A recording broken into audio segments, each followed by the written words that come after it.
Avec Mathieu Noël, maintenant une note d'humour sur le même sujet. Donc Mathieu, on en parlait, c'était Opération Séduction aujourd'hui pour François Hollande qui recevait à l'Élysée des grands patrons internationaux pour les convaincre de l'attractivité de la France. Et vous y étiez, Mathieu. Effectivement, Nicolas, c'était aujourd'hui à l'Élysée le Conseil stratégique de l'attractivité. À quoi va-t-il servir? À rien, évidemment, c'est juste l'occasion de bouffer des petits fours comme d'habitude. Néanmoins, j'y étais pour Europe 1. Je suis arrivé très tôt ce matin, avant les patrons. Le président lui-même était encore enfermé dans son bureau en train de préparer cette réunion extrêmement importante pour l'avenir économique de notre pays. Les couloirs de l'Élysée étaient vides. À 7h matinale, seul Claude Guéant était là, qui rangeait quelques papiers, en compagnie de deux hommes en impair gris avec des chapeaux type Borsalino et lunettes noires qui maintenaient ouvert un grand sac Ikea dans lequel Claude balançait des documents à la hâte. Puis le calme est revenu. Vers 10h30, les patrons sont enfin arrivés. 34 grands patrons pesant plus de 850 milliards d'euros. Je ne sais pas si vous vous rendez compte de ce que ça représente, Isabelle, 850 milliards d'euros. Quand tu parles, c'est extraordinaire ce que ta voix virile m'excite. Oui, enfin bref, c'est beaucoup d'argent, Isabelle, beaucoup d'argent. L'enjeu était important. C'est pourquoi ce matin, François Hollande s'était mis en configuration attractivité maximum. Dans son staff technique, on appelle ça aussi la configuration rue du cirque.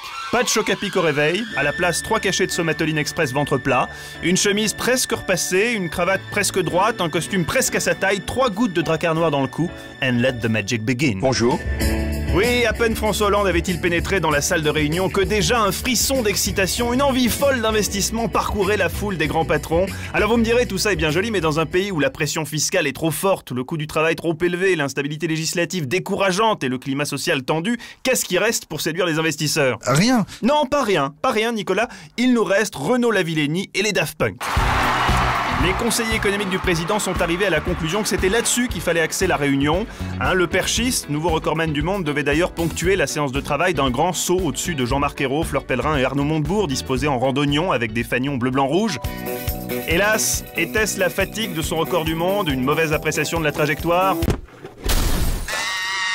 Toujours est-il que Renaud a fini dans les hortensias après avoir emporté au passage 3 dents de ministre et 4 moumoutes patronales. Quant aux Daft Punk, qui devaient donner normalement un mini-concert privé, ils ont été retenus à Los Angeles et c'est Christian Morin, qui lui n'était retenu par rien en Seine-et-Marne, qui s'est proposé avec sa flûte à bec. Ce n'est pas grand-chose, mais c'est déjà ça. Oui, comme vous dites, Isabelle, c'est déjà ça. Bref, les investissements étrangers devraient repartir à la hausse très vite. Isabelle, un dernier mot pour donner envie aux patrons étrangers de réinvestir en France? Je veux un zizi. Oula! Oh, ils reviennent, oh, je les vois revenir en rampant, là. Comme quoi, quand on a les bons arguments, c'est la French Touch, ça. Merci Mathieu Noël.